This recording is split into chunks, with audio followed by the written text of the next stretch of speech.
Halo semuanya, balik lagi di channel saya si Sanca. Apa kabar semuanya? Saya harapkan baik semuanya. Nah, seperti judulnya, saya mau ngebahas gitu kan, cerita pengalaman saya tentang suka duka menjadi seorang YouTuber. Ya mungkin saya bisa dibilang seorang YouTuber gitu kan. Walaupun memang gak seberapa dan gak sukses orang-orang di sana. Tapi ya di sini saya mau sharing gitu beberapa pengalaman dari sukanya, dari dukanya. Oke, yang pertama saya mau ngebahas dulu tentang dukanya dulu deh.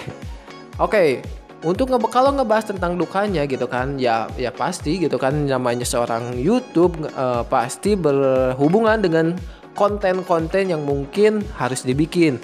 Entah itu konten yang menarik, konten yang asal-asalan, yang ngebahas tentang kehidupan anak, ataupun ngebahas konten-konten yang lainnya gitu kan.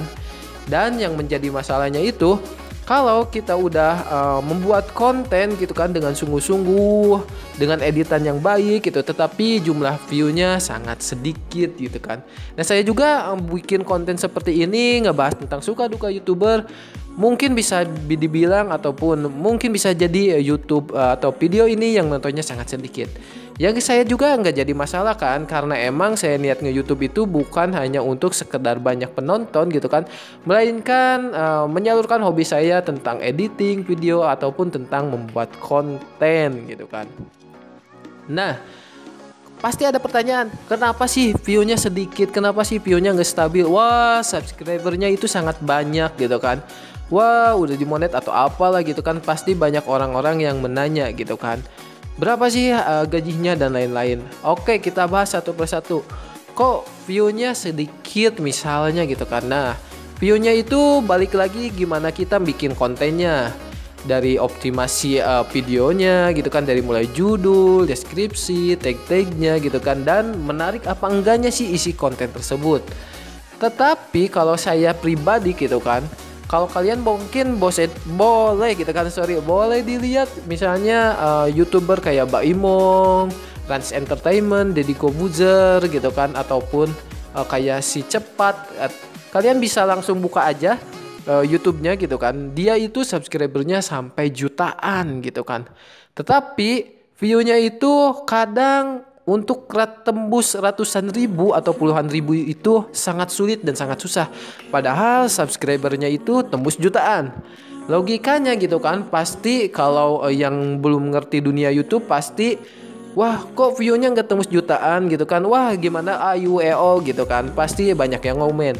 Apalagi channel saya gitu kan, yang mungkin subscribernya baru sedikit. Ya kalau view-nya nggak terlalu banyak ya mungkin bisa dibilang wajar gitu. Tapi gitu kan, kalau untuk masalah wah mungkin itu subscribernya beli, wah ini itunya beli. Nah, jangan salah. Untuk menjadi partner YouTube gitu kan, untuk dimonetisasi, pihak YouTube itu sangat canggih gitu kan. Pihak YouTube juga tahu bahwa channel mana nih yang benar-benar murni dan benar-benar yaitu hasil beli gitu kan. Jadi YouTube juga seleksi untuk mencari channel YouTube yang pantas untuk menjadikan partner. Jadi otomatis lah saya bisa dibilang kalau yang udah jadi partner YouTube otomatis itu murni tanpa rekayasa. Nah, itu dukanya salah satunya.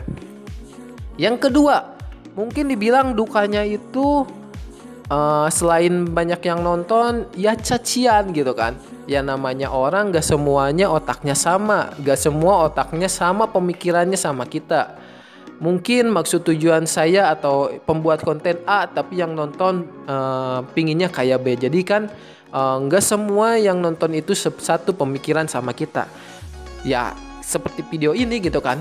Buat kalian yang nonton sampai saya ngomong seperti ini gitu kan, berarti kan kalian juga penasaran. Tapi kan orang-orang yang mungkin tidak mengenal dan tidak tertarik sama isi kontennya, mungkin bisa dibilang dia itu di skip ataupun ngomen yang pedas-pedas gitu kan. Emangnya ada gitu kan. Saya juga dari beberapa video ada komenan-komenan pedas. Ya udah resiko gitu kan, gak usah diambil pusing gitu kan. Jadi ya nikmati aja alurnya. Mungkin itu beberapanya ya, biar enggak terlalu lama gitu, karena emang banyak sih suka dukanya. Tapi ya mungkin saya rangkum lah biar kalian gak jenuh nonton videonya. Lalu ngebahas tentang sukanya gitu kan. Oke, sukanya mungkin kita bisa mendapatkan uang secara tidur gitu kan. Yang dimaksud secara tidur, kita sambil tidur juga kita bisa menghasilin uang dengan konten-konten yang udah dibuat. Kita sambil tidur pun ya dolar-dolar tersebut bakalan masuk ke rekening kita gitu kan. Ya enjoy gitu. Itu juga kalau kita udah menjadi partner YouTube. Tapi kan prosesnya untuk menjadi partner YouTube untuk dimonetisasi itu sangat susah gitu kan. Ada beberapa tahap minimal ataupun ya yang simpelnya kalian harus memiliki 1000 subscriber dan 4000 jam tayang. Jam ya, 4000 jam bukan detik ataupun menit gitu kan. Jadi yuk semangat, niatin dulu buat kalau kalian tertarik untuk bikin YouTube ya niatin untuk sekedar ya berkarya gitu kan. Jangan terlalu berharap nanti juga mengikuti, dan kalian pasti bakal nemu harus gimana nih untuk mengembangi channel kalian. Lalu gitu kan,